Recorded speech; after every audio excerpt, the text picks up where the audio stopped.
के ऊपर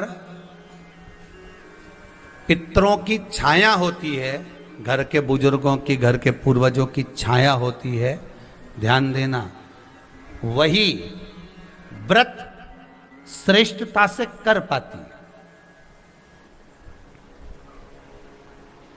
व्रत की श्रेष्ठता उसमें अपने आप आ जाती है। अगर उसके साथ में अगर पितरों की कृपा है, तो पूर्वजों का अगर आशीर्वाद है, तो व्रत वो अच्छे से कर सकेगी।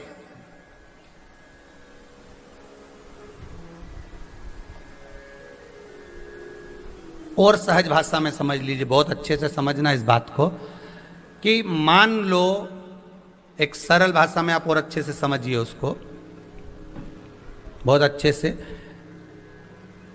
कि जिस व्रत के दिन आपका उपवास है, सोमवार का, मंगलवार का, बुधवार का, गुरुवार का, तीज का, चतुर्थी का, पंचमी का, छठ का, किसी का भी अगर आपका व्रत है, और उस व्रत वाले दिन यदि आपको क्रोध आ रहा है, व्रत वाले दिन अगर आपकी प्रवृत्ति चिड़चिड़ी हो रही है, क्रोध आ रहा है, अपशब्द निकल रहे हैं, और रोना आ रहा है, क्रोध आ रहा है, बहुत सारे परेशानी उसी दिन तुम्हारे सामने आ रही है, समझ लेना कि तुम्हारे घर के पितृ भूखे जरूर हैं, अन्न भाग मांग रहे हैं। एक बात पहले भी कही थी, शायद आपको ध्यान में होगा, रात्रि को सोने के बाद, विश्राम के बाद, एक बार कहा था, आप लोगों को याद होगा, कि सोने के बाद में 2 घंटे के अंदर अगर आपकी नींद खुलती है, और खुलने के बाद यदि आपको भूख लग रही है, प्यास लग रही है, तो समझ लेना कि आपके पितर, आपके पूर्वज भूखे हैं, अन्न का भाग मांग रहे हैं, पानी पीने को मांग रहे हैं। उससे नहीं समझ सकते तो व्रत से समझो।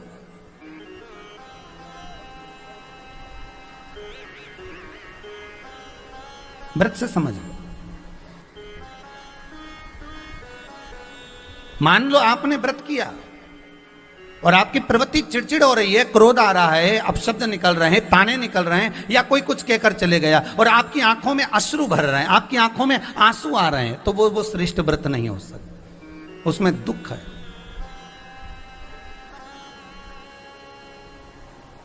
पुष्प ताजा है तो आप भगवान को दोगे, सही है कि गलत है?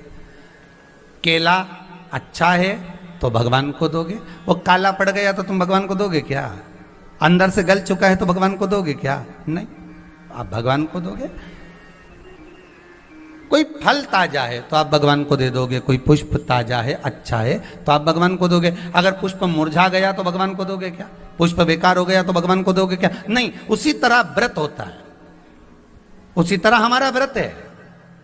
जिस व्रत में हमको क्रोध आ रहा है, जिस व्रत में हम चिड़चिड़े हो रहे हैं, जिस व्रत में हम अपशब्द कर रहे हैं, जिस व्रत में हमको रोना आ रहा है, जिस व्रत में हम किसी की बात का ठेस हमको पहुंच रहा है और हम क्रोधित हो गए, हम रो दिए, हम चिड़चिड़ हो गए, समझ लेना वो फूल मुरझा चुका है, वो व्रत तुम्हारा बेकार हो चुका है, उसको भगवान स्वीकार नहीं करेगा।